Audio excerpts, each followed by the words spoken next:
હા, હા. હવે એક મીટિંગમાં છું ને હર્ષાનો ફોન મારી પાસે છે. એટલે ના 7 વાગે કરાવું, હા 7 વાગે કરાવીશ. હા, હા. હા, એ નીકળી ગયા, કલાક દોઢ કલાકથી નીકળી ગયા.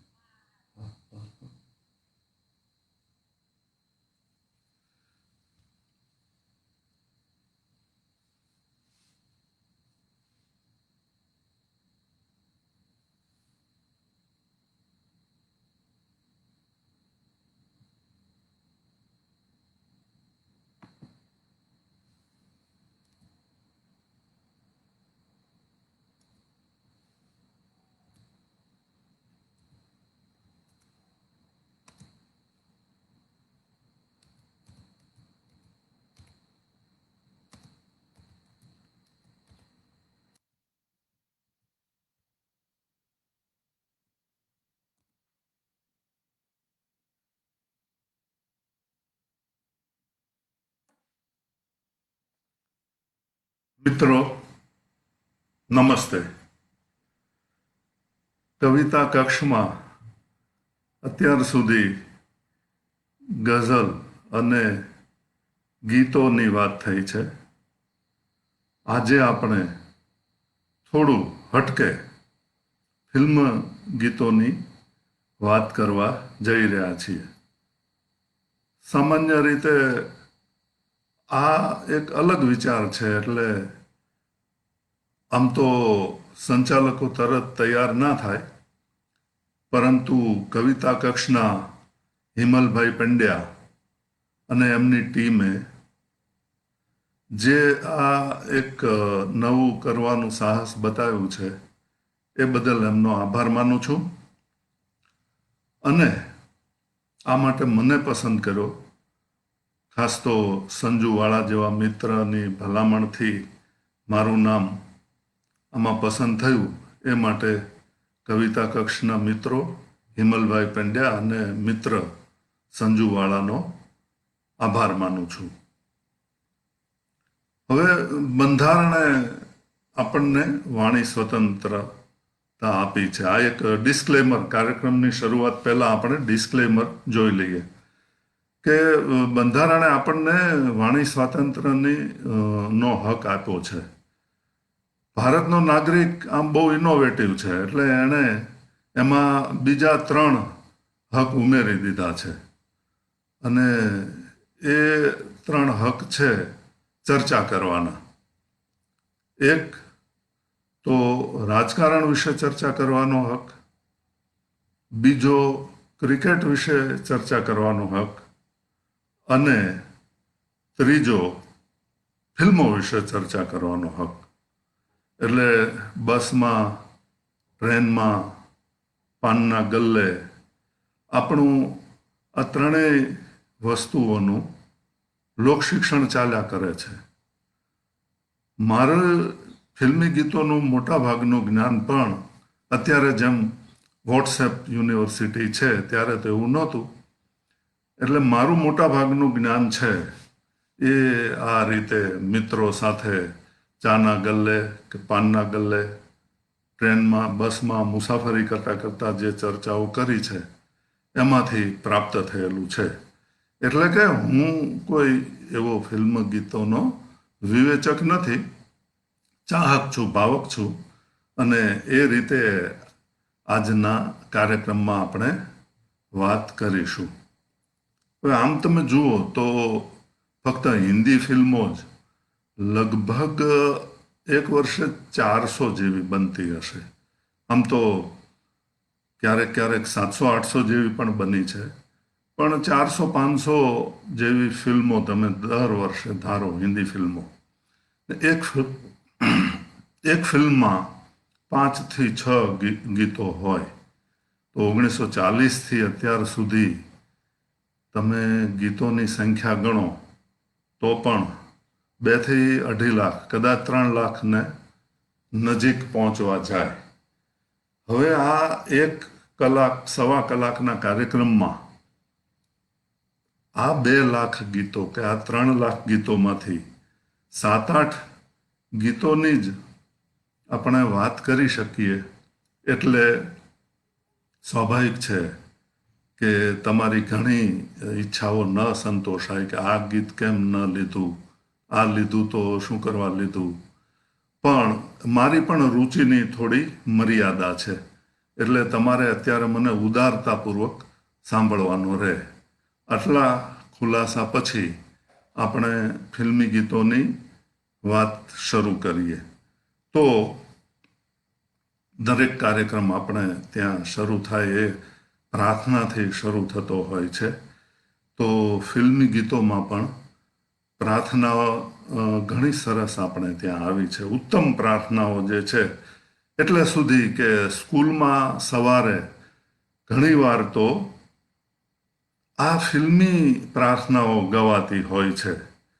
એટલે એટલી મોટી અસર આપણી પ્રજામાં, આપણી શાળાઓ સુધી પહોંચી ગઈ છે.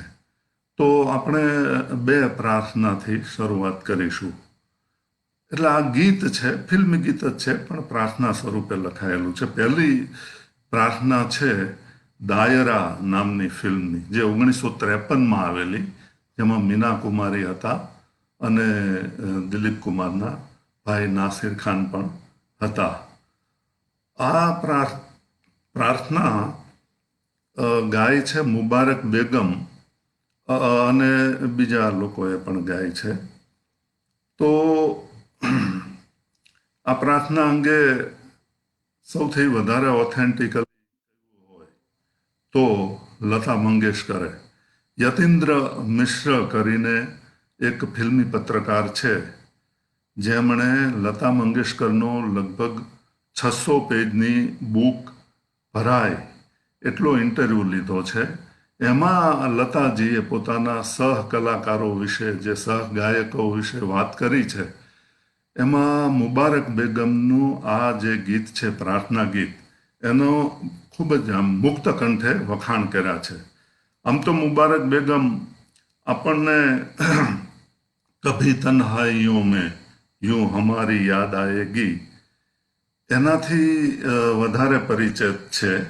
આ પ્રાર્થના કદાચ થોડીક ભૂલાઈ જવા આવેલી છે, જે હું ફરીથી તમારી સમક્ષ રજૂ કરું છું. એનું મુખડું અને એકાદ અંતરો આપણે સાંભળીશું.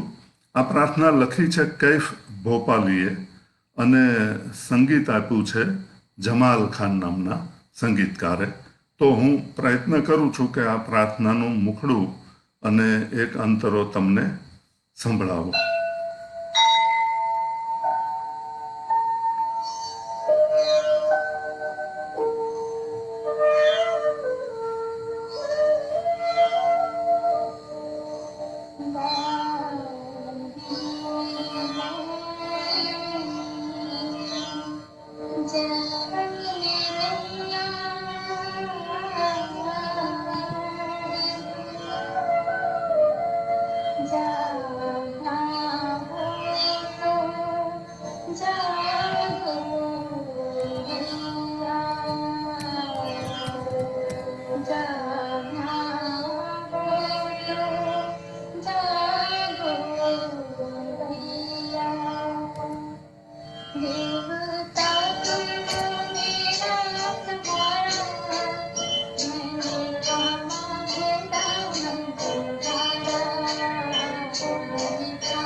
મિત્રો, મેં કહ્યું હતું કે આ ગીત મુબારક બેગમ અને બીજા ગાયકોએ ગાયું છે. તમે જો કોરસ ધ્યાન દઈને સાંભળ્યું હોય તો તમને એમાં મોહમ્મદ રફીનો અવાજ સાંભળવા મળશે. હવે મોહમ્મદ રફી જેવા મહાન ગાયકે કોરસમાં ગાવાની સરળતા બતાવી. આમ તમે જુઓ તો આ 1953માં આવેલી ફિલ્મ પહેલાં 1952માં બૈજુ બાવરા ફિલ્મ આવી ગયેલી, જેમાં ઓ દુનિયા કે રખવાલે અને મન તડપત હરિદર્શન કો આજ જેવા અદ્ભુત ગીતો રફી સાહેબે ગાયેલા, અને આ ગીતોને કારણે નૌશાદ સાહેબને ફિલ્મફેર એવોર્ડ મળેલો. છતાં તમે જુઓ કે આ ગાયકની મહાનતા. પછી તો એમનો ત્રીજા ચોથા અંતરામાં એમનું સ્વતંત્ર છે અને મુબારક બેગમ સાથે ડ્યુએટ પણ છે. આ ગીત 2 ભાગમાં છે. પણ એક રફી સાહેબ જેવા મહાન કલાકારની નમ્રતા જુઓ કે મુબારક બેગમ જેવી જુનિયર ગાયિકા ગાતી હોય. જમાલ ખાન પણ આ બીજી ફિલ્મ હતી, એટલે એ કાંઈ રફી સાહેબને કાંઈને રફી સાહેબે માનવું પડે એવું હતું નહીં. પણ આ પ્રાર્થનાની અસર એટલી બધી હશે કે રફી સાહેબ પોતે કોરસમાં ગાવા તૈયાર થઈ ગયા. આ ગીત વિશે બીજી બાબત એવી છે કે એના શાયર, એના સંગીતકાર, એના બધા ગાયકો, ઇવન કે પડદા ઉપર આ ગીત જેમણે તાદૃશ્ય કર્યું છે એ બધા જ કલાકારો મુસ્લિમ છે. અને આ પ્રાર્થના છે, આ ગીત છે, એ કૃષ્ણને ગોપી ભાવે ભજવીને ભજીને જાણે આર્દ્રતા પૂર્વક એમને પ્રાર્થના કરતા હોય એ રીતે ગાયું છે. એટલે ઉર્દુવાળા જેને ગંગા જમની તહેજીબ કહે છે, હિન્દુ મુસ્લિમ સમન્વયની સંસ્કૃતિનું આ એક ઉત્તમ ઉદાહરણ છે. હવે આપણે બીજી પ્રાર્થના સાંભળીએ. બીજી પ્રાર્થના હમ દોનો ફિલ્મની છે અને પ્રમાણમાં ઘણી જ જાણીતી છે. એના વિશેની એક દંતકથા પણ જાણીતી છે કે આ ફિલ્મ બની રહી હતી ત્યારે આનું સંગીત જયદેવે તૈયાર કર્યું. ત્યારે ફિલ્મ ઇન્ડસ્ટ્રીમાં એની ટ્યુન ઘણા લોકોએ સાંભળેલી, અને જયદેવ અને લતાજીને એ સમયે થોડો અણબનાવ ચાલતો હતો. એટલે લતાજી જયદેવના ગીતો ગાતા નહોતા. પણ હિતેચ્છુએ લતાજીને એવું કહ્યું કે આ ગીત જો તમે ગાવામાંથી ચૂકી જશો, આ પ્રાર્થના તમે ગાવામાંથી ચૂકી જશો તો તમારી કારકિર્દીમાં એટલો એક ડાઘ રહી જશે. અને લતાજી તરત જ તૈયાર થઈ ગયા. એમણે જયદેવ સાથે સમાધાન કરી લીધું અને આ પ્રાર્થના ગાય જે અમર થઈ ગઈ છે. શબ્દો તમે જાણો છો કે અલ્લાહ તેરો નામ, ઈશ્વર તેરો નામ. પણ મારે એક બીજી વાત કરવી છે. હું પહેલો અંતરા સુધી વગાડીશ, તમે મુખડાની સાથોસાથ અંતરા પણ ધ્યાનથી સાંભળજો. એની વાત હું તમને પછી કરું છું. પહેલા ગીત સાંભળો.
મેં તમને કહ્યું હતું કે આનો પહેલો અંતરો તમે ધ્યાનથી સાંભળજો.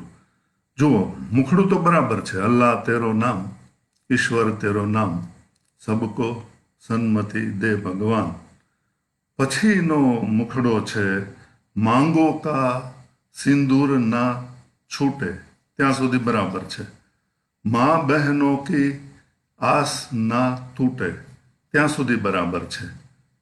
દેહ બિના દાતા ભટકે ના પ્રાણ, દેહ બિના દાતા ભટકે ના પ્રાણ. આ પંક્તિ જો તમે વિચાર કરો તો આ પ્રાર્થનાની પંક્તિ નથી. આવી પંક્તિ પ્રાર્થનાની ના હોય. દેહ બિના દાતા ભટકે ન પ્રાણ એટલે માણસને ભૂત પ્રેત થવાનો આમાં ઉલ્લેખ છે, જે પ્રાર્થનામાં ન હોય. હવે વિચારો કે આવું કેમ લખ્યું? તો આપણે સાહિર સાહેબની એક ગેરફિલ્મી રચના જે બહુ જ પ્રખ્યાત થઈ હતી, પરછાઈયા કરીને, એના છેલ્લી બે પંક્તિઓમાં આ પ્રાર્થનાનું પગેરું મળે છે. એમણે યુદ્ધની વિભીષિકા વિશે, યુદ્ધના ખતરા વિશે આ એક લાંબી રચના કરેલી અને એ સમયે ખૂબ જ પ્રખ્યાત થયેલી. એની છેલ્લી બે પંક્તિઓ છે, ગુજશ્તા જંગ में घर ही जले मगर इस बार अजब नहीं कि ये तन्हाइयां भी जल जाए. गुज़िश्ता जंग में पैकर जले मगर इस बार अजब नहीं કે ये परछाइयां भी जल જાય. એટલે કે ગયા યુદ્ધમાં ખાલી માણસના શરીર જ બળ્યા હતા. હવે યુદ્ધ એવું ના ભયંકર થાય કે માણસનો પડછાયો પણ બળી જાય. એટલે દેહ બિના દાતા ભટકેના પ્રાણ, એનો પગેરું અહીંયા મળે છે. તો આપણને એમ થાય કે આવું કેમ લખ્યું સાહિરે? આપણે કવિતાની આજુબાજુની પણ, ગીતોની આજુબાજુની પણ થોડી વાત કરતા જઈશું. તો આપણને એમ થાય કે સાહિરે કેમ આવું લખ્યું? તો મિત્રો, સાહિર છે એ તરક્કી પસંદ શાયર હતા. એટલે ગુજરાતીમાં આપણે જેને પ્રગતિશીલ શાયર કહીએ. એટલે એ કોમ્યુનિસ્ટ વિચારોથી પ્રભાવિત હતા.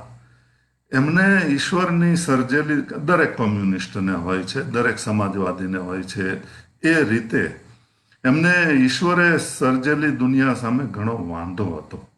અને પોતાના અસંખ્ય ગીતોમાં એમણે વારંવાર આ વાત વગાડીને કહી છે કે હે ભગવાન, આ તારી દુનિયા અમને પસંદ નથી. એટલે તમે જુઓ કે પ્યાસામાં જ્યારે ગુરુદત્ત આ ગીત ગાય છે, એ મહેલો, એ તખ્તો, ये ताजों की दुनिया, एमा जला दो इसे फूंक डालो ये दुनिया, मेरे सामने से हटा लो ये दुनिया, तुम्हारी है तुम ही संभालो ये दुनिया. એમાં કવિ વિદ્રોહ કરીને ઈશ્વરને શબ્દ ફેરે આ વાત કરે છે. તો ફિર સુબહ હોગીમાં પણ સાહિરના ગીતો છે અને એમાં इन काली सदियों के सर से जब रात का आंचल ढलकेगा, जब दुख के बादल पिघलेंगे, जब सुख का सागर छलकेगा, जब अंबर झूम के नाचेगा, जब धरती नगमे गाएगी, वो सुबह कभी तो आएगी. એટલે પ્યાસામાં ये महलो, ये तख्तो, ये ताजों की दुनियाમાં એક વિદ્રોહી કવિનો નકાર છે. ફિર સુબહ હોગીમાં એક સામાન્ય મધ્યમ વર્ગના કે ગરીબ માણસની એક અપેક્ષા છે. ભગવાને એને જે દુનિયા આપી છે, એ મધ્યમ વર્ગનો માણસ, અથવા રાજકારણે જે આપી છે, એ દુનિયાને મધ્યમ વર્ગનો માણસ બદલી શકવાનો નથી. એટલે એ વો સુબહ કભી તો આયેગી એમ કરીને એ અપેક્ષા વ્યક્ત કરે છે. અને અહીંયા આ જે અલ્લાહ તેરો નામમાં એક સ્ત્રી હૃદય હળવેથી ઈશ્વરને સહેજ આમ ધ્યાન દોરતું હોય કે સાંભળ્યું એમ કહીને ધ્યાન દોરતું હોય કે આ દુનિયા છે ને, એનાથી હે ઈશ્વર, અમારી પ્રાર્થના છે કે તમે વધારે સારી દુનિયા અમને આપો. એટલે જેમ જેમ પાત્ર બદલે છે એમ વાત એક જ હોવા છતાં એ પોતાની શૈલી બદલે છે. તમે જુઓ આ ત્રણેય ગીતોમાં હાર્દ એક જ છે. શૈલી, શબ્દો કેવી રીતે જુદા પડી જાય છે એ જોવાની પણ એક મજા છે. અને આમ તમે જુઓ તો સાહિર સાહેબ અને શૈલેન્દ્ર અને મજરૂહ ને ઘણા કૈફી સાહેબ ને એ બધા પોતાની મરજીથી ફિલ્મી દુનિયામાં નહોતા આવ્યા. મજબૂરીથી, પૈસા ખાતર, રોજીરોટી ખાતર આવવું પડેલું. અને સાહિર સાહેબે લખ્યું પણ છે. જ્યારે ફિલ્મી ગીતો લખવાની શરૂઆત કરી ત્યારે એમણે એક બીજું પણ ગીત લખ્યું કે मैंने जो गीत तेरे प्यार की खातिर लिखे आज उन गीतों को बाजार में ले आया हूं. એવું કહ્યું. એટલે આ ફિલ્મી ગીતો હું લખું છું એ મજબૂરીથી લખું છું એવું કહ્યા પછી પણ સાહિરની દરેક ગીત રચનામાં તમને એવું લાગશે કે જાણે એમણે પોતાનો જીવ રેડીને શ્રેષ્ઠમાં શ્રેષ્ઠ કવિતા આપણને આપી છે. એમાં ક્યાંય એમણે વેઠ વાળી નથી. એટલે આ પ્રકારની એક આપણે બે ચાર ગીતોને જો સાથે રાખીને સરખાવીએ તો અંદર કરંટ, સબટેક્સ્ટ આપણને આવી જોવા મળે છે. હવે પછીનું જે ગીત હું રજૂ કરું છું, હવે પ્રાર્થનામાંથી આપણે બહાર નીકળીએ અને બીજા ગીતો સાંભળીએ. તો પહેલું હવે જે ગીત છે એ આમ તો પહેલી પ્રાર્થના દેવતા તુમ હો મેરા સહારાના શાયરે લખેલી છે. એ શાયરનું નામ છે કૈફ ભોપાલી. આપણને એમ લાગે કે કૈફી આઝમી બોલતા બોલતા કૈફ ભોપાલી નામ બોલાઈ ગયું લાગે છે, કારણ કે એમનું નામ બહુ ઓછું જાણીતું છે અને કામ તો એનાથી પણ નાનું છે. લગભગ 4 ફિલ્મોમાં એમણે ગીતો લખ્યા છે. દાયરા, પાકીઝા, શંકર હુસેન અને રજિયા સુલતાન. બસ એમનો હિસાબ આમાં પૂરો થઈ જાય છે. એ કમાલ અમરોહીના પ્રિય શાયર હતા. પણ દુઃખની વાત એ છે કે બીજા લોકોએ એમની પાસેથી ફિલ્મી ગીતો ના લખાયા અને પોતે ગેરફિલ્મી ગીતો પણ બહુ અલગ, ગેરફિલ્મી ગઝલો ગીતો પણ ખૂબ જ સરસ લખતા. એમનો એક શેર તમને કહું, ફિલ્મોમાં નથી, ગેરફિલ્મી ગઝલનો શેર છે, બહુ સરસ શેર છે. जिंदगी बाप की मानिंद सजा देती है, रहम दिल माँ की तरह मौत बचाने आई. जिंदगी बाप की मानिंद सजा देती है, रहम दिल माँ की तरह मौत बचाने आई. તો આવા શાયર હતા. પાકીજાના 2 અદ્ભુત ગીતો એમના નામે છે. પહેલું ગીત છે ચલો દિલદાર ચલો. હા, આ ગીત પણ कैफ भोपाली साहेबे लखेलू है. जो जिंदगी खत्म भी हो जाए अगर न कभी खत्म हो उल्फत का सफर, आ एमनी कलमेथी निकलेला शब्दों છે. અને આ તો બે પ્રેમીઓની ઈચ્છાની વાત છે. વાસ્તવિકતા જુદી હોય અને ખરેખર ઉલ્ફત કા સફર ખતમ થઈ જાય પછી પ્રેમીઓને એકબીજા પ્રત્યે જે કડવાશ રહી જાય એ તંતોતંત વ્યક્ત કરતું બીજું ગીત એમણે પાકીજામાં જ મુજરા સ્વરૂપે લખ્યું છે. આજ હમ અપની દુઆઓ કા અસર દેખેંગે, તીરે નજર દેખેંગે, જખ્મે जिगर देखेंगे. અને એનો અંતરો તમે જુઓ તો प्यार करना दिले बेताब बुरा होता है, सुनते आए हैं कि ये ख्वाब बुरा होता है, आज इस ख्वाब की ताबीर नजर देखेंगे. એટલે આ પ્રકારનું એક ઉત્તમ ગીત, અરે 2 ઉત્તમ ગીતો એમણે પાકીજામાં આપ્યા. અને પાકીજા પછી થોડાક સમયે આવેલી એક ફિલ્મ હતી શંકર હુસેન, જે પણ કમાલ અમરોહીની ફિલ્મ હતી. એ બહુ સફળ નહોતી ગઈ. કદાચ થિયેટરમાં રિલીઝ થઈ છે કે નહીં એ પણ મને બહુ ખ્યાલ નથી. ક્યારેક મેં એના પોસ્ટરો રેલવે સ્ટેશન ઉપર જોયેલા. પણ એક અદ્ભુત ગીત એમાં કૈફ ભોપાલી સાહેબે લખ્યું છે. ખયામ સાહેબના સંગીતમાં લતાજીએ એ ગીત ગાયું છે. કદાચ તમે સાંભળ્યું હોય અને કદાચ ના પણ સાંભળ્યું હોય તો હું તમને સંભળાવું છું.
તમે શબ્દો જુઓ, એક અજનબી યાહટ, એક અજનબી आहट आ रही है कम कम सी, જૈસે જો આ કમ કમ સી એ શબ્દ એટલે થોડું એનાથી પણ થોડું એના પણથી થોડું એમ કમ કમ સી શબ્દ તો ભાગે જ કોઈએ વાપર્યો હશે કૈફ સાહેબ સિવાય.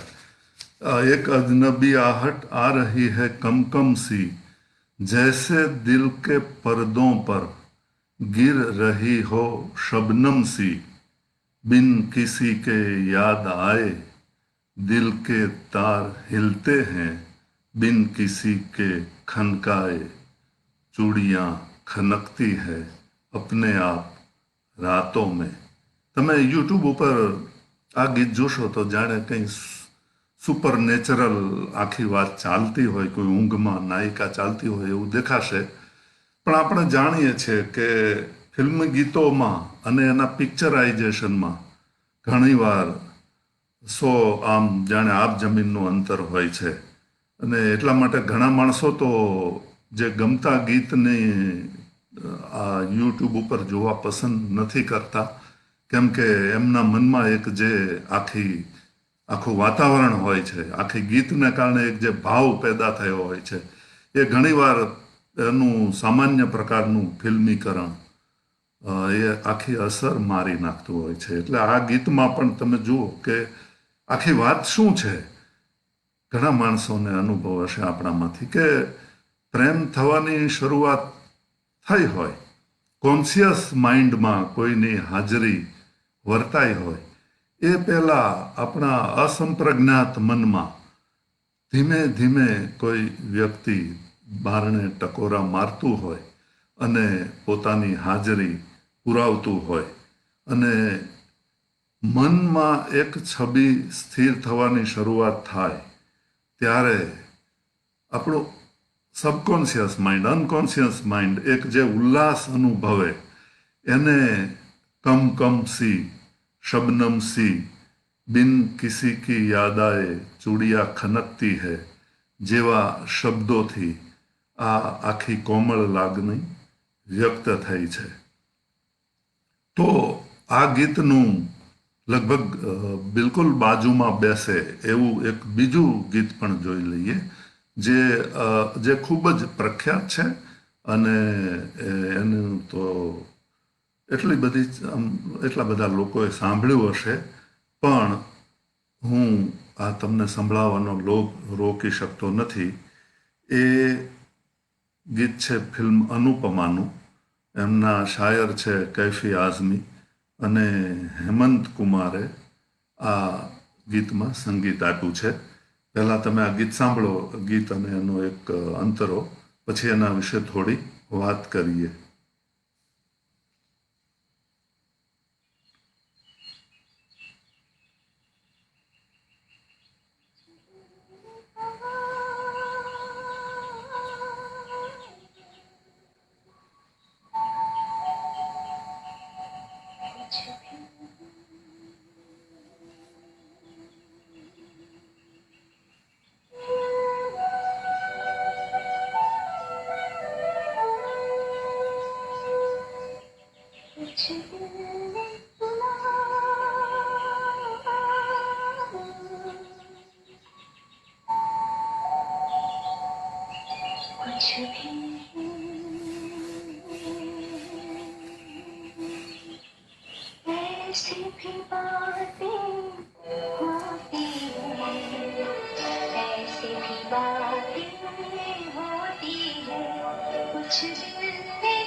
इस दिल को समझाए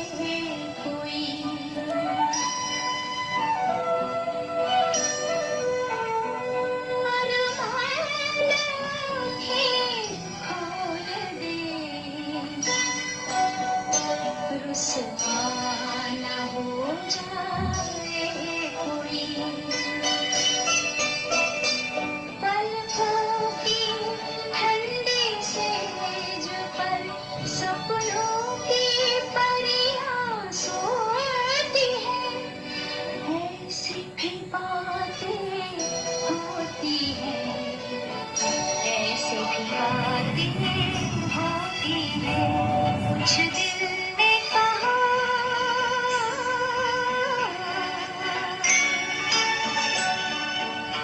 कुछ भी नहीं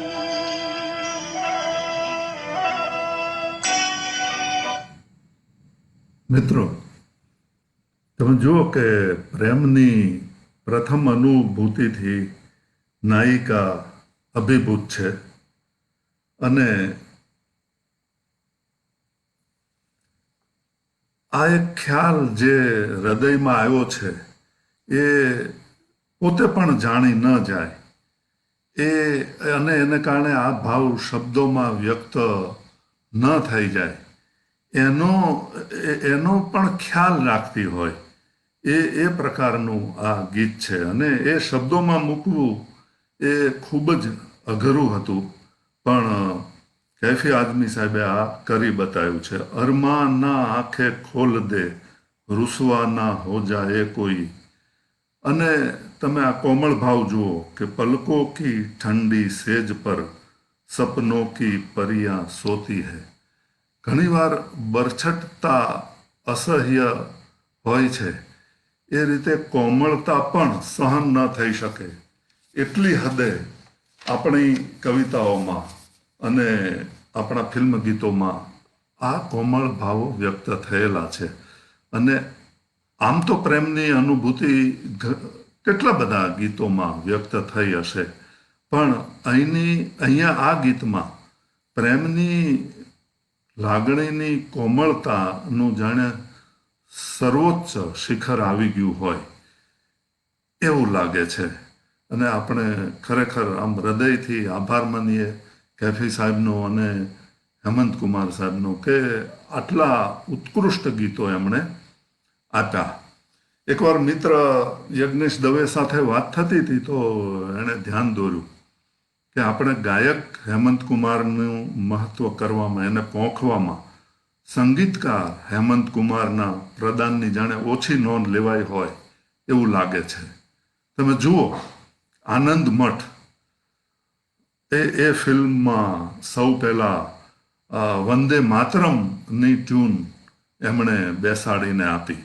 જાગૃતિ ફિલ્મમાં આવો બચ્ચો તુમ્હે દિખાએ એ પ્રકારનું ગીત આપ્યું. નાગિનના તો એક ગીતની તો જેટલી પણ ચર્ચા કરવી હોય એટલી થઈ શકે છે.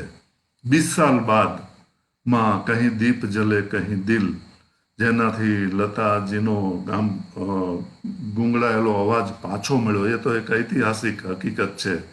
તો સાહબ બીબી ઓર ગુલામમાં ન જાઓ સૈયા છુડા કે બૈયા એ પ્રકારનું એમણે ટ્યુન આપી. કોહરા, આ અત્યારે હમણાં જે વાત કરી એ અનુપમા, ખામોશી, આટલી બધી સફળ ફિલ્મોમાં, અને બીજી પણ ઘણી છે, આ તો થોડીક મેં ગણાવી.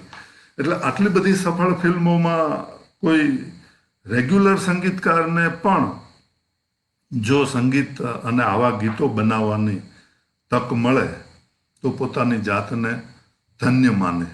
જ્યારે ગાયક હેમંત કુમારે જાણે સંગીતકાર હેમંત કુમારને, અથવા આપણે ગાયક હેમંત કુમારની સરખામણીમાં સંગીતકાર હેમંત કુમારને થોડા પડદા પાછળ રાખ્યા હોય એવું બને. પણ બંને રીતે હેમંત કુમારે આપણને ધન્ય કર્યા છે. હવે એક જુદા જ પ્રકારના ગીતની મારે વાત કરવી છે. અમે જે ગીતો તમને સંભળાવ્યા એમાંથી તમે જોયું હશે કે મોટાભાગના ગીતો લતાજીના છે.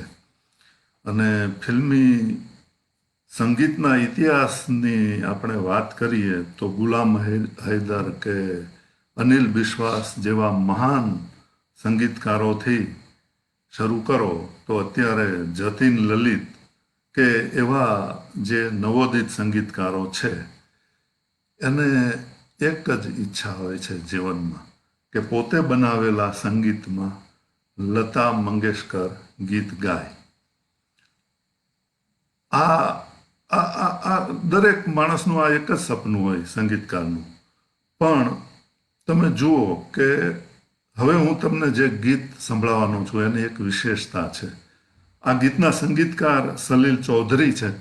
એક આપણા બહુ વિશિષ્ટ સંગીતકાર છે, આપણે જાણીએ છીએ.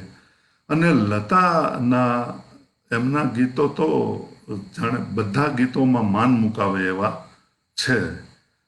તમે જુઓ કે આજારે પરદેશી એ પરદેશી એ ગીત સાંભળીને શ્રી રામચંદ્ર હલી ગયા હતા કે આવી ટ્યુન અને આવો અવાજ તમે કઈ રીતે કઢાવ્યો લતા પાસેથી, હું પણ નથી કઢાવી શક્યો. એ રીતે ઘડી ઘડી મેરા દિલ ધડકે, મધુમતીના આ બે ગીતો, માયા ફિલ્મનું ગીત જારે ઉડ જારે પંછી, એમાં શરૂઆતમાં જે ફ્લ્યુટ વગાડી છે એ તમે સાંભળો તો તમને લાગે કે આખા ગીતનું જાણે હાર્દ આ ફ્લ્યુટમાં આવીને બેસી ગયું છે. તો જાગતે રહોમાં જાગો મોહન પ્યારે જાગો જેવી અદ્ભુત એક બીજી પ્રાર્થના પણ એમણે આપી. તો પરખ ફિલ્મમાં ઓ સજના બરખા બહાર આવી રસકી ફુહાર લાઈ જેવું અદ્ભુત ગીત, અને એનું એક સિમ્ફનીની કક્ષાએ કરેલું એનું સંગીત, અને પ્રમાણમાં ઓછું જાણીતું પણ એટલું સરસ પરખનું બીજું ગીત મેરે મન કે દિયે. રજનીગંધા અને છોટી સી બાતથી તો આપણે બધા પરિચિત છીએ. તો લતા મંગેશકર પાસે એમણે આવા અદ્ભુત ગીતો ગવરાવ્યા છે. પણ એક ગીત એમણે એવું ગવરાવ્યું છે કે તમને એક ઉદાહરણ આપું કે આપણે કોઈ આબરૂદાર માણસને આગ્રહ કરીને આપણા ઘેર બોલાવીએ સવારમાં, સાંજ સુધી એની સાથે કશી જ વાત કર્યા વગર, એને કોઈ કામ ચીંધ્યા વગર, એની સાથે કશો જ વ્યવહાર કર્યા વગર ઠેઠ સાંજ સુધી ખાલી બેસાડી રાખીએ તો કેવું લાગે.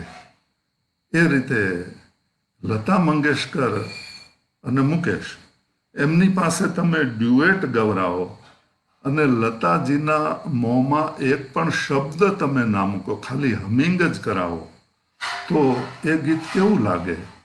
આ ગીત પ્રમાણમાં ઓછું જાણીતું છે, પણ આ એક વિશિષ્ટ ગીત છે કે જેમાં લતાજી હોવા છતાં તમને એમના હમિંગ સિવાય કશું સંભળાતું નથી. અને આવું સાહસ, આવી ધૃષ્ટતા અને આ પ્રકારનો એક નવો પ્રયોગ તો સલીલ ચૌધરી જ કરી શકે. આ ગીતનું મુખડું અમને પહેલો અંતરો હું તમને સંભળાવું છું.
मेरे गीतों के मचलते हुए स्वर उनके आंगन में उतर उनको मेरे पास खींच लाए, मेरे ख्वाबों में ख्यालों में.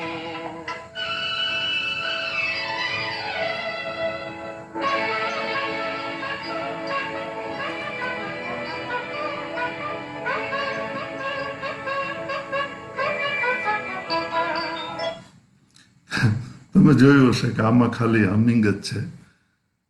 આ કદાચ એકમાત્ર એવું ગીત હશે કે જેમાં લતાજીના મોંમાં શબ્દો ના હોય. અને આ ગીત લખ્યું છે શૈલેન્દ્રએ.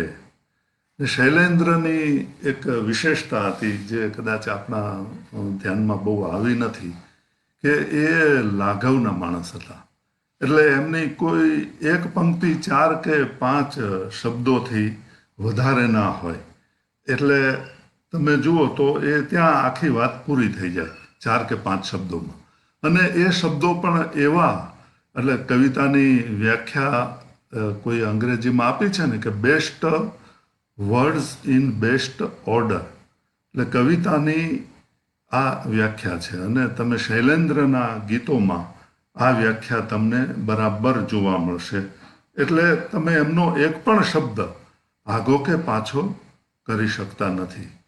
ને જો તમે વિકલ્પે તમારો પસંદ કરેલો કોઈ શબ્દ શૈલેન્દ્રના ગીતમાં મૂકવા જાઓ તો આખી વાત બગડી જાય. આખી પંક્તિ છે ને એનું વજન જોખમાઈ જાય. જેમ કે મેરે ખ્વાબો મેં ખ્યાલો મેં, એમાં જ તમે ખ્વાબની બદલે સપના મૂકો મેરે સપનો મેં, તો ખ્યાલો મેં શું થાય? એટલે એ શક્ય જ નથી. તમે જુઓ, મેં ઉનકી રંગ ભરી યાદ લીએ ખો સા ગયા, उनका हर जिक्र मेरा एक नया गीत बना, मेरे गीतों के मचलते हुए स्वर उनके आंगन में उतर, उनको मेरे पास खींच लाएंगे. આમાં શબ્દ, કોઈ શબ્દ, એક શબ્દનો વિકલ્પે બીજો શબ્દ શક્ય જ નથી. એટલે આ શૈલેન્દ્રજીએ લખેલું છે. અને આ એમના લાઘવનું તો, એમનું બીજા ઘણા ગીતકારો છે પણ એમના લાઘવની તો કોઈ વાત થાય એમ જ નથી. તો હવે લાઘવની વાત નીકળી છે તો કોઈને એવું થાય કે એવું કયું ગીત હશે કે જેનું મુખડું લાંબામાં લાંબુ હોય. એટલે કે આ કંઈ રેકોર્ડ સ્થાપવાની વાત નથી, પણ અમુક ગીતો એવા છે કે જેની આ વિશેષતાઓ કાવ્યત્વની, કવિતાની શરતે આમાં વ્યક્ત થયેલી છે. તો લાંબામાં લાંબા મુખડાવાળું કોઈ ગીત જો તમારા ધ્યાનમાં ના હોય તો હું તમને આ ગીત સંભળાવું છું. આ ગીતની ફિલ્મનું નામ અન્નદાતા છે, જે 1972માં રિલીઝ થયેલી. અને દુઃખની વાત તો એ છે કે અન્નદાતાના એક ગીત ખૂબ જ સરસ છે, પણ એના તરફ બહુ ધ્યાન ગયું નથી. એક ઉદાહરણ, એટલે જાણે એવું લાગે કે 1970-75ની સાલ આવતા આવતા લોકોને કવિતામાંથી રસ ઉડી ગયો અને ફિલ્મ સંગીત આખું જુદી દિશામાં વળી ગયું. તમને 1-2 ઉદાહરણથી આ વાત સમજાવું. મુગલે આઝમમાં મધુબાલા સ્વયં સૌંદર્યથી આચ્છાદિત થઈને ઊભી છે અને દિલીપ કુમારની પહેલીવાર નજર એમના પર પડે છે અને મળી દ્રષ્ટો દ્રષ્ટ અને એક પ્રેમની જે ઉત્તમ ક્ષણ રચાય છે એ જાણે કે ફિલ્મી દુનિયાની 1970 સુધીની કવિતાઓ છે. પછી તો અકબર અનારકલીને વ્યવહારુ ઉકેલ કાઢીને મા સાથે જીવતી છોડી દે અને મલ્લિકાએ હિન્દુસ્તાન જે બનવાની હતી, એટલે હિન્દુસ્તાની ફિલ્મ સંગીત એ જાણે ગુમનામી ભરેલી જિંદગી જીવે અને સેકન્ડ ક્લાસ સિટીઝન થઈ જાય એવું આપણને ઓછા વત્તા અંશે 1975 પછીના ફિલ્મી ગીતોમાં લાગે. અથવા તો તમને એક અનાડી ફિલ્મનું ઉદાહરણ આપીને આ વાત સ્પષ્ટ કરું તો મોતીલાલનું પૈસા ભરેલું પાકીટ રોડ ઉપર પડી જાય છે, ફૂટપાથ ઉપર, અને એ રાજ કપૂર જુએ છે અને એ પાકીટ જેમનું છે એમ મોતીલાલને મહામહેનતે એની ક્લબમાં જઈને પહોંચાડે છે. ત્યારે મોતીલાલ આજુબાજુ જે નાચ ગાન ચાલી રહ્યા હોય છે, ડાન્સ ચાલી રહ્યો હોય છે, એ તરફ ઈશારો કરીને પૂછે છે કે આ લોકો કોણ છે, તને ખબર છે? એટલે રાજ કપૂર ના પાડે કે મને ખબર નથી. તો મોતીલાલ એક બહુ માર્મિક જવાબ આપે છે એને કે આ એવા માણસો છે કે જેને તારી જેમ ફૂટપાથ ઉપર નોટો ભરેલા પાકીટ તો મળ્યા પણ એ એના મૂળ માલિકોને પહોંચાડવા ના ગયા. સામે રાજ કપૂર એવો જવાબ આપે છે કે એની સાથે મારે શું લેવા દેવા. એટલે એક હીરો જે 1965-70માં આ પ્રકારનો હતો, બેફિકરો, કોઈનું કશું લઈ ન લેવું, એ હીરો 75 અને એને કારણે જ સમજને વાલે સમજ ગયે હે, ના સમજે વો અનાડી હે, અથવા સચ હે દુનિયા વાલો કે હમ હે અનાડી જેવી કવિતાઓ બોલી શકતો હતો. એ હીરો 1975 સુધી આવતા આવતા તો પોતે જ દાણચોર થઈ ગયો અને પોતાના ધંધાને તાર્કિક દલીલોથી જસ્ટિફાય કરતો થઈ ગયો.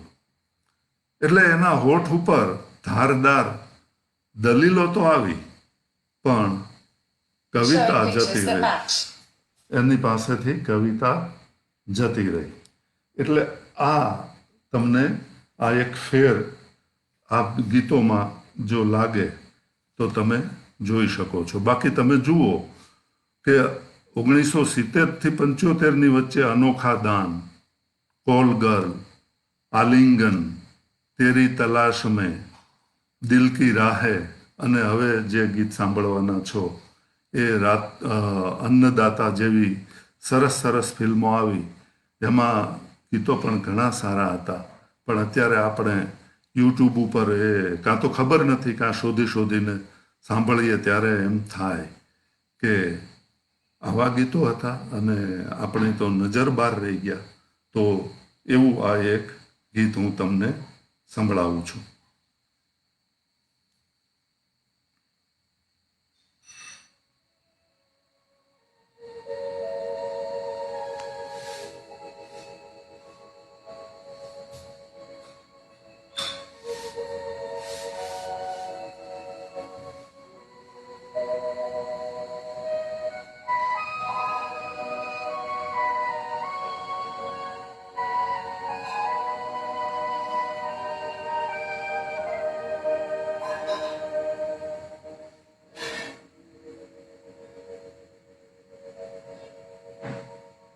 रातों के साए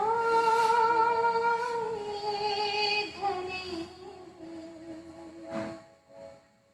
जब बोझ दिल पर बने,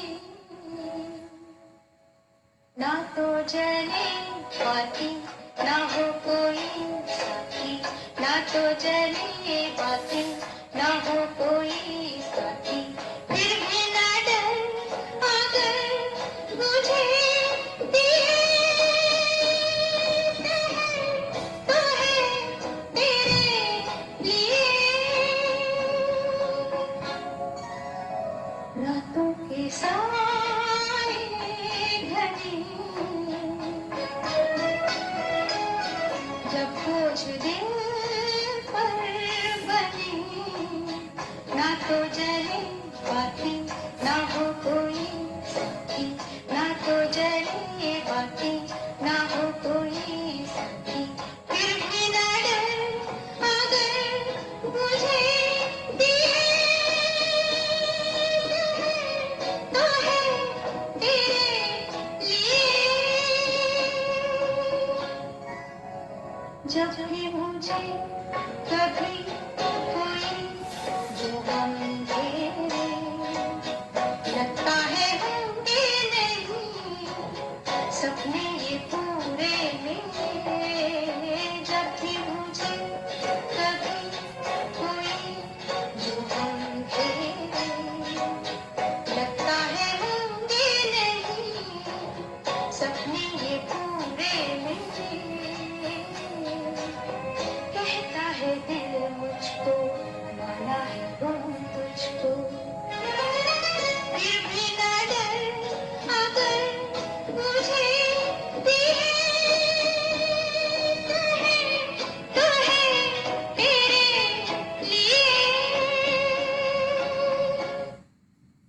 એટલે આનું મુખડું અંતરા જેટલું છે. મેં શબ્દો ગણ્યા, લગભગ 28 શબ્દોનું મુખડું થાય એટલું આ લાંબુ મુખડું છે. કેમ આટલું લાંબુ મુખડું રાખ્યું હશે? અને અંતરામાં પણ એટલા શબ્દો છે. તો નાયિકા જે ફીલ કરે છે કે પોતે જે મુશ્કેલીમાં છે, પોતે જે હૃદયથી આ એક રાત અનુભવી રહી છે પોતાની જિંદગીમાં, જે અંધકાર અનુભવી રહી છે, એ જલ્દીથી પૂરો થાય એવું નથી. એટલે એને વ્યક્ત કરવા માટે જાણે કવિએ, યોગેશજીએ આટલા લાંબા શબ્દોનું એક મુખડું રચ્યું છે. હા, આ ગીત યોગેશજીએ લખ્યું છે. આમ તમે ગણો તો શૈલેન્દ્ર 1966માં ગયા અને એની સૌથી મોટી ખોટ સ્વાભાવિક રીતે તો શંકર જયકિશનને પડી, પણ એટલી જ ખોટ કદાચ સલીલ ચૌધરીને પડી હશે.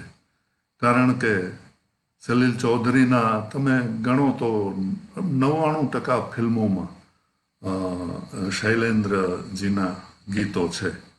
એટલે આપણને એમ કલ્પના થાય કે જો શૈલેન્દ્ર હયાત હોત, વધારે જીવ્યા હોત અને 1971માં આનંદ ફિલ્મમાં શૈલેન્દ્રજીએ કોઈ ગીત લખવાનું આવ્યું હોત તો એમની કલમમાંથી કદાચ આવું જ ટપક્યું હોત કે કहीं દૂર જબ દિન ઢલ જાય. તો આ ભાવાર્થ જે જાણે શૈલેન્દ્ર વ્યક્ત કરવાના હતા, એ જ રીતે એટલી સફળતાથી યોગેશજીએ આનંદમાં અને પછીની સલીલ ચૌધરીની દરેક ફિલ્મોમાં આ ભાવો એમણે વ્યક્ત કર્યા. એટલે મારો કહેવાનો મતલબ એ છે કે યોગેશમાં આપણને શૈલેન્દ્રની કવિતાનું એક્સટેન્શન લાગે. તમે જોજો, સરખાવજો ક્યારેક. આ તો ફિલ્મથી, આ ગીતોથી જે આનંદ મળે એ ઉપરાંતનો આ એક આનંદ મેળવવાની વાત છે. એટલે મને હંમેશા શૈલેન્દ્રની કવિતાનું એક્સટેન્શન યોગેશમાં લાગ્યું છે અને સાહિરની કવિતાનું એક્સટેન્શન જાનનિસાર અખ્તરના ગીતોમાં લાગ્યું છે. આમાં કોઈનું અપમાન કરવાનો કે કોઈને નીચા બતાવવાનો ખ્યાલ નથી, પણ શૈલેન્દ્ર કે સાહિર જેવા જે અધવચ્ચેથી આપણને તરસ્યા છોડીને ચાલી ગયા, એ તરસ બીજા ગીતકારોએ કેવી રીતે પૂરી કરી, એ મારે તમારું ધ્યાન દોરવાનો વિચાર છે.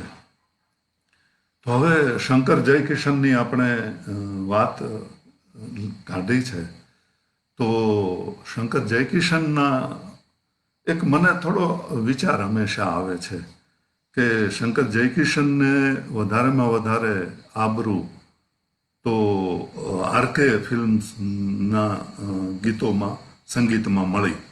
એટલે રાજ કપૂરે જે ફિલ્મો બનાવી એનાથી શંકર જયકિશન એક ઊંચાઈ ઉપર પહોંચી શક્યા. પણ આ વસ્તુને બીજી રીતે પણ વિચારીએ તો રાજ કપૂરની સંગીતની એક આગવી સૂઝ હતી.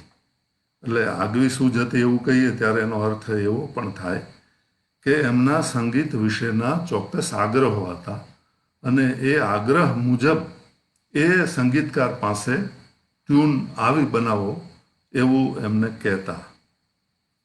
ફિર સુબહ હોગીમાં જ્યારે ખયામ સાહેબે સંગીત આપવાનું થયું, એ પ્રસંગ આપણને જાણીતો છે, છતાં વાત કરી લઈએ કે રમેશ સહગલે કીધું ખયામને કે આ ફિર સુબહ હોગીમાં મારે તમને સંગીતકાર તરીકે લેવા છે, પણ હવે હીરો છે રાજ કપૂર, એ હા પાડે તો હું તમને સંગીતકાર તરીકે લઈ શકું. તમે જાઓ અને તમારી ટ્યુન એમને સંભળાવો, એ પસંદ પડશે તો તમને આ ફિલ્મનું સંગીત આપવાનું તક મળશે. પછી એ ગયા અને સંભળાયું ને યોગાનું યોગ. ખયામ જેવો મોટો સંગીતકાર કંઈ નબળી ધૂન તો લઈને જાય નહીં, તો જેટલી પણ ધૂન સંભળાવી એ બધી જ ધૂન રાજ કપૂરે કહ્યું કે આપણે આ ફિલ્મમાં રાખીશું. રાજ કપૂર પછી શંકર જયકિશનને વધારે આબરૂ મળે શમ્મી કપૂરના ગીતો બનાવવામાં. અને શમ્મી કપૂર વિશે પણ આપણે જાણીએ છીએ કે એના પણ સંગીતના ખાસ આગ્રહ હતા. ફરીથી એકવાર આરડી બર્મનનો તીસરી મંજિલ વાળો કિસ્સો પણ આપણને ખ્યાલ છે કે નાસિર હુસેને કહ્યું, વિજય આનંદે બંનેએ કહ્યું કે ભાઈ પંચમ તમને સંગીતકાર તરીકે લેવા છે, પણ શમ્મી કપૂર જો તમારી ટ્યુન પસંદ કરે તો અમે તમને લઈ શકીશું. એટલે સ્વાભાવિક રીતે જે રીતે ખયામ સાહેબના કિસ્સામાં બન્યું હતું એ રીતે આમાં પણ બન્યું, અને આરડી બર્મનને તીસરી મંજિલનું સંગીત આપવાનું થયું. એટલે તમે જુઓ કે શંકર જયકિશનની ક્રિએટિવિટીનો મોટો ભાગ રાજ કપૂરમાં રોકાઈ ગયો, પછી શમ્મી કપૂરમાં રોકાઈ ગયો, અને બાકીનું હતું તો રાજેન્દ્ર કુમાર જેવાના ગીતોની ટ્યુન બનાવવામાં રોકાઈ ગયો. એટલે આ જે બધું બનાવ્યું એમણે ઉત્તમ આપ્યું, પણ છેવટે બીજાની ફરમાઈશથી આપ્યું. તો મને એવો વિચાર આવે કે શંકર જયકિશન જેવા મહાન સંગીતકારને ઘણીવાર એવું તો થતું જ હશે ને કે હીરો કે પ્રોડ્યુસર કે ડાયરેક્ટરની કોઈ દખલ ન હોય એવું સંગીત બનાવીએ. અને આમ તો એવી તક એમને ઘણી ફિલ્મોમાં મળી છે, પણ મારા ધ્યાનમાં 2 ફિલ્મો છે, એના ગીતોની વાત કરીએ. પહેલી ફિલ્મ 1966માં આવેલી વૈજયંતી માલાની આમ્રપાલી, એ મને યાદ આવે છે. એમાં કદાચ કોઈ ડાયરેક્ટર, કોઈ હીરો હિરોઈનની દખલ નહોતી, અને આ 3 જણાની ટીમે શૈલેન્દ્ર, હસરત જયપુરી અને શંકર જયકિશનને પોતાનું ફૂલ ફોર્મ બતાવવાનો મોકો મળ્યો, અને 4 ગીતો એવા અદ્ભુત બનાવ્યા કે આજે પણ એ ફિલ્મ સંગીતની વાત થતી હોય તો એનો ઉલ્લેખ ક્યાંક ને ક્યાંક કોઈ પણ રીતે થાય જ છે. એવા 4 ગીતો હું વગાડતો નથી, કારણ કે 4 ગીતોમાં તો ઘણો સમય જતો રહે, પણ હું ખાલી એનો ઉલ્લેખ કરી દઉં. જાઓ રે જોગી તુમ જાઓ, ये है प्रेमियों की नगरी, પહેલું ગીત. બીજું ગીત, तुम्हें याद करते करते गुजरी है रैन सारी. ત્રીજું ગીત, नील गगन की छाओं में दिन रैन गले जब मिलते हैं. અને ચોથું ગીત, તડપ ये दिन रात की. આ 4 ગીતોમાં જાણે એક આખું સર્વોચ્ચ શિખર આ 3 જણે પ્રાપ્ત કરી લીધું. અને વાત પણ આમ્રપાલીની, એટલે કે લગભગ તમે ગણો તો ઈસવીસન પૂર્વેના સમયની હતી. એટલે એમાં વાદ્યો પણ શંકર જયકિશને જે વગાડ્યા છે ખૂબ જ વિશિષ્ટ વાદ્યો છે.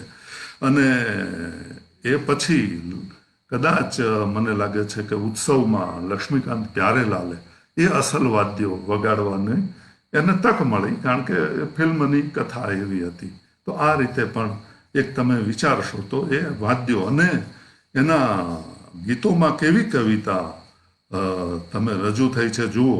પ્રેમ કી પીડા સચ્ચા સુખ હૈ, પ્રેમ બિના ये जीवन दुख है, अथवा ज्ञान की कैसी सीमा ज्ञानी, गागर में सागर का पानी. પછી जीवन से कैसा छुटकारा है नदिया के साथ किनारा. शैलेंद्રની આ તમે કવિતાઓ જુઓ. અથવા मन है कि जा बसा है अनजान एक नगर में, अथवा तो मुझे ऐसे मत जलाओ मेरी प्रीत है कुंवारी. अथवा तो हसरत साहिबનું ગીત જુઓ, नील गगन की छाओं में. एमा जब पात हवा से बजते हैं हम चौंक के राहे तकते हैं. આવી અદ્ભુત પંક્તિ કે જેમાં ધ્વનિનો પણ ઉપયોગ હોય અને દ્રષ્ટિનો પણ ઉપયોગ હોય. એ તમે બંને એક સાથે કવિતામાં પણ અનુભવી શકો અને શંકર જયકિશનના ગીતોમાં પણ સંગીતમાં પણ અનુભવી શકો. તો ચોથું ગીત તો એનું એક પંક્તિ, તડપીએ દિન રાત કી, તો આખું ગીત બોલવું પડે એટલી સરસ કવિતાઓ આમાં સર્જાય છે. હવે આ જ રીતે શંકર જયકિશને મુક્તપણે સંગીત આપ્યું હોય, હલાકુમાં પણ આપ્યું હશે એવો મારો ખ્યાલ છે. પણ આ એક મોટી ફિલ્મ જે બીજી આવી એ સીમા નામની ફિલ્મ આવી, બલરાજ સાહાની અને નૂતનનો જેમાં અભિનય હતો.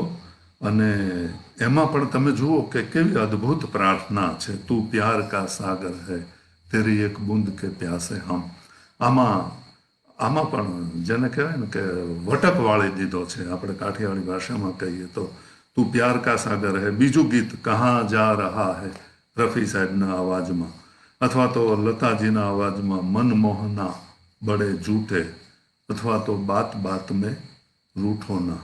આ બધા સોનાની લકડી જેવા ગીતો છે.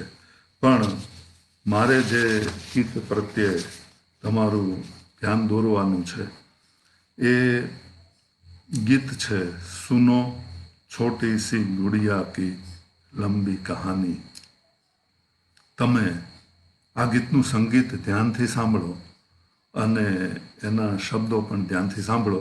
એની વિશેષતા જે મને લાગી છે એ હું તમને આટલું સાંભળ્યા પછી કહું છું.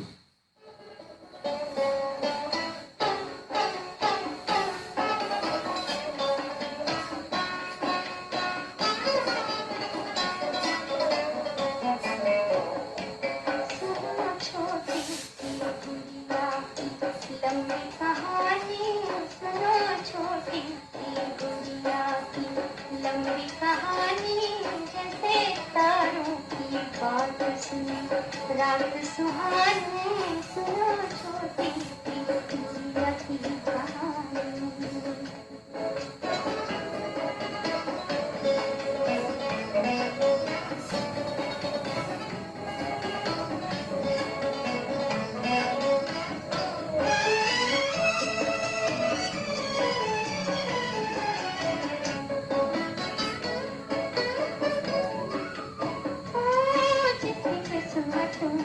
गंगे बिछाने थे, आंसू खिलाने थे, दर्द की सखियां थी, दुख भरी अखियां थी, भर भी न था कोई, हर दर भी न था कोई, भर भी न था कोई, हर दर भी न था कोई,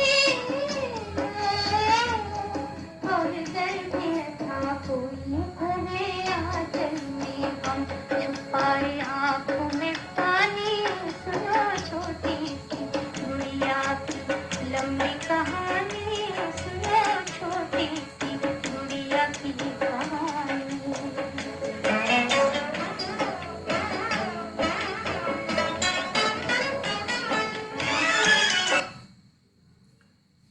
તમે સાંભળ્યું આ ગીત? બે વિશેષતાઓ છે આ ગીતની. એક તો અલી અકબર ખાન સાહેબની અદ્ભુત સરોદ આમાં વાગી રહી છે. શરૂઆત જ સરોદથી થાય છે અને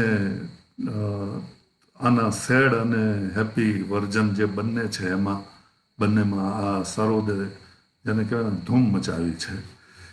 આ પણ એક વસ્તુ છે કે ફિલ્મી ગીતોના આવા વર્ઝન પણ બન્યા છે. એક સેડ વર્ઝન હોય, એક હેપી વર્ઝન હોય, તો એના વિશે પણ નિરાતે વાત થઈ શકે. પણ આપણી પાસે એટલો બધો સમય નથી, હવે બહુ લાંબી વાત નહીં કરીએ.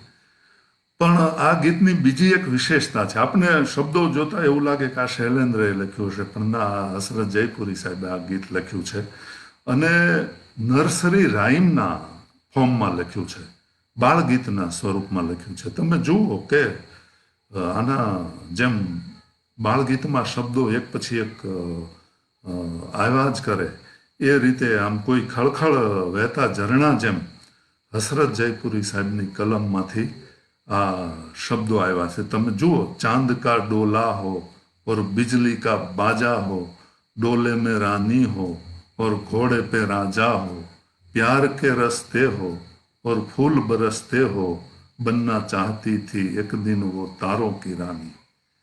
અને આ શબ્દો આમ તમે જુઓ, દિલ में ये अरमान थे एक छोटा सा बंगला हो, चांदी की धरती पे एक सोने का जंगला हो, खेल हो जीवन के यहाँ मेल हो जीवन के. आम તમે જો લકડી કી કાઠી કે કાઠી કા ઘોડા ઓર પછી આ બીજું ઇંચકદાનામાં એ ગીતો છે પણ બાળકો માટેના છે. આમાં બાળ ગીત છે પણ જે નાયિકા છે, ફિલ્મની નાયિકા, એના જીવનની આનંદ અને એના જીવનની વિષમતાઓને બાળગીતના સ્વરૂપમાં રજૂ કરી છે. એટલે બંને વર્ઝન છે. આખું ગીત તો નથી સંભળાવતો, એ સાંભળવા જેવું છે. પણ એક નર્સરી રાઇમમાં પણ એક આખી જીવન કથા કેવી રીતે કહી શકાય એની આ વાત છે. તો હવે આપણે અંત તરફ આવીએ. આટલા સુધી આપણે ઘણા ગીતકારોની સંગીતકારોની વાત કરી, પણ હિન્દી ફિલ્મી ગીતોમાં કવિતાની વાત કરતા હોઈએ અને ગુલજાર સાહેબના ગીતની વાત ન કરીએ તો જાણે કે હરિદ્વાર ગયા હોય અને ગંગામાં નાહ્યા વગર પાછા આવ્યા હોય એવું લાગે. એટલે ગુલજાર સાહેબની વાત તો કરવી જ પડે. તમે જુઓ કે ગુલજાર સાહેબમાં આપણે કેવા નસીબદાર છીએ. એ નસીબ આમ એમનું છે, પણ વધારે નસીબ આપણું છે કે બંદીનીમાં 1963થી મોરા ગોરા અંગ લઈ લે મોહે શામ રંગ દઈ દે ત્યારથી એમની કવિતાની યાત્રા આરંભાય છે અને હજી 2020માં એટલે 57 વર્ષ સુધી એમનો આ પ્રવાહ અવિરત ચાલ્યા કરે છે. તમે આંકડાઓનું પણ એક જબરું ગણિત છે. તમે જુઓ કે શૈલેન્દ્રની જિંદગી 43 વર્ષની હતી ને એમાં એમને 16 વર્ષ ગીતો લખવાનું બન્યું, જ્યારે ગુલજાર સાહેબ 57 વર્ષથી ગીતો લખે ને હજી બીજા 20-25-50 વર્ષ સુધી તો લખે એટલી એમની કલ્પના શક્તિ છે. એટલે આ વર્ષોમાં પણ તમે જુઓ, આંકડાઓમાં પણ તમે જુઓ, કૈફ ભોપાલીને માંડ 5 ફિલ્મો ના મળી અને એણે ઉત્તમ આપ્યું, અને આનંદ બક્ષી સાહેબને 500 ફિલ્મો મળી હશે અને એમણે પણ કેટલું ઉત્તમ કામ આપણને આપ્યું. અને આ બધા વચ્ચે કેવા આંતરિક સંબંધો હતા. હસરત જયપુરી સાહેબે શૈલેન્દ્રને મોટી અંજલિ આપી છે કે અમારા બધા જ આ બધા અત્યારે ગીતો લખે છે ને એમાં બધા જ શાયરો છે, ગીતકાર કવિ તો એકલો શૈલેન્દ્ર છે. એટલે શાયર અને કવિ વચ્ચેનો ભેદ એમણે સ્પષ્ટ કરી અને શૈલેન્દ્રને અંજલિ આપી છે. તો ગુલજારનો હાથ પકડી અને શૈલેન્દ્ર બિમલદા પાસે લઈ ગયા હતા અને કહ્યું કે આ નવો ગીતકાર છે, આની પાસે ગીત લખાવવું જ પડશે, લખાવવું જ પડશે.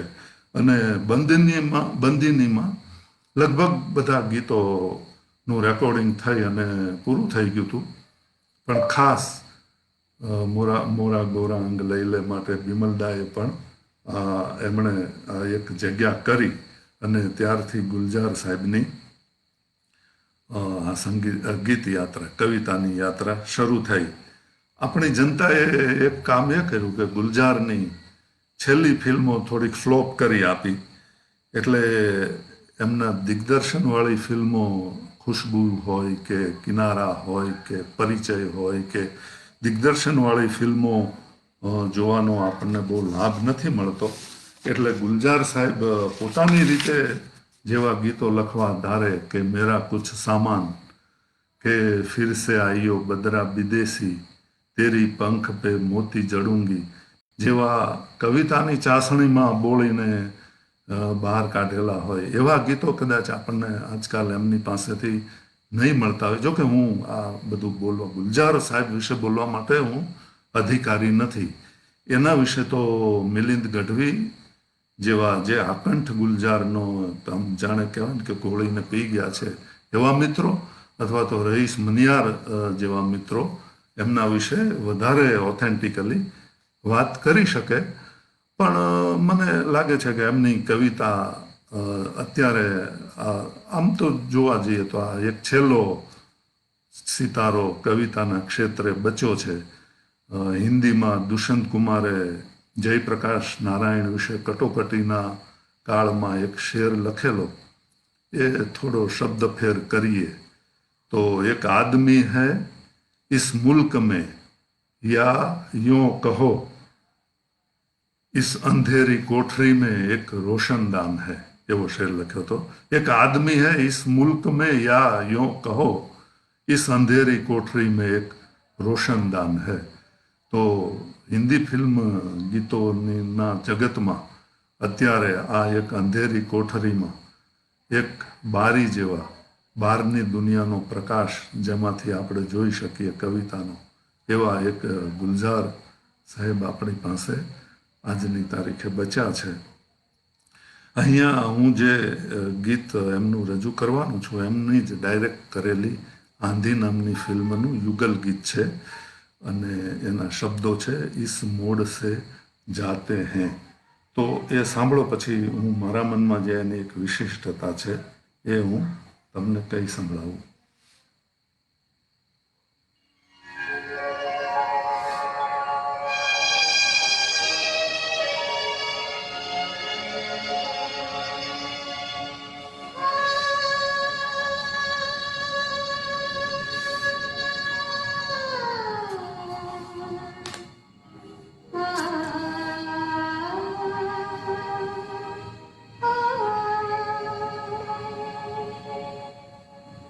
इस मोड़ से जाते हैं,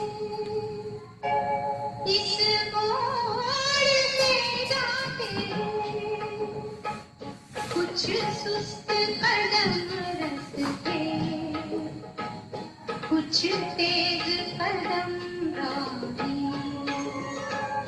इस मोड़ से जाते हैं, कुछ सुस्त कदम रखते, कुछ तेज कदम राही. पत्थर की हवेली को शीशे के घरों में तिनकों के नशे मन तक इस मोड़ से जाते हैं. इस मोड़ से जाते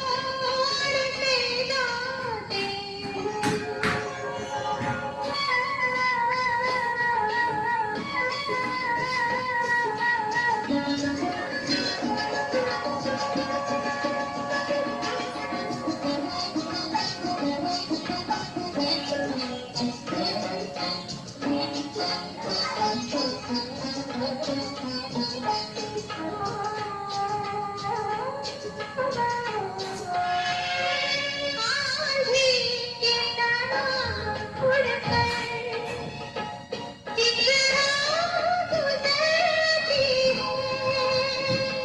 आंधी की तरह उड़कर एक रात गुजरती है. शर्माती हुई कोई कदमों से उतरती है.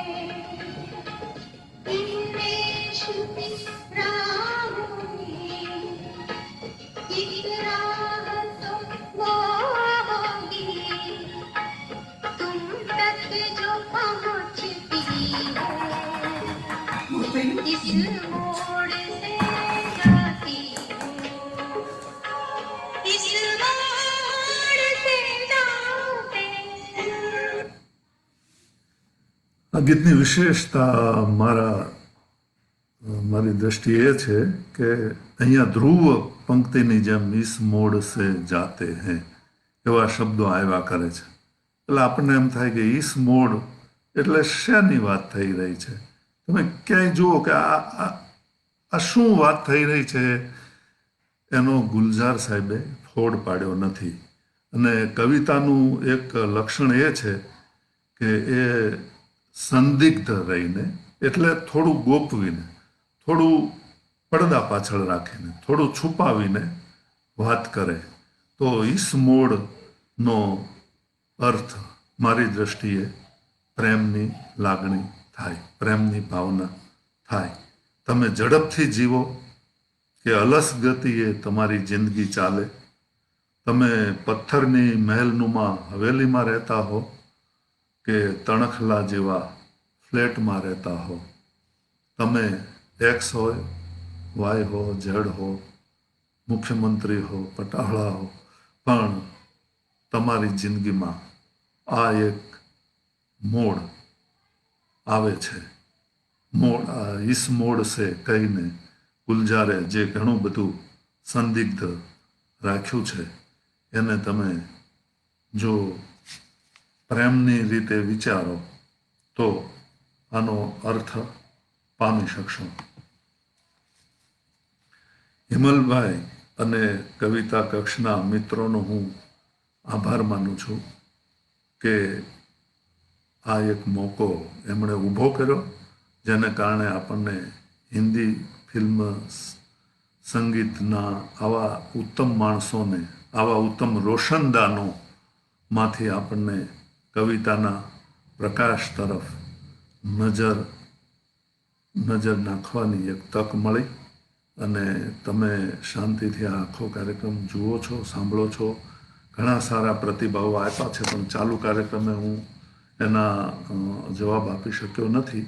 પણ આ આખો એક ઉપક્રમ બહુ સરસ રીતે થયો અને સફળતાથી થયો કે નહીં તો તમે જ કહી શકો. મને તો ખૂબ આનંદ આવ્યો.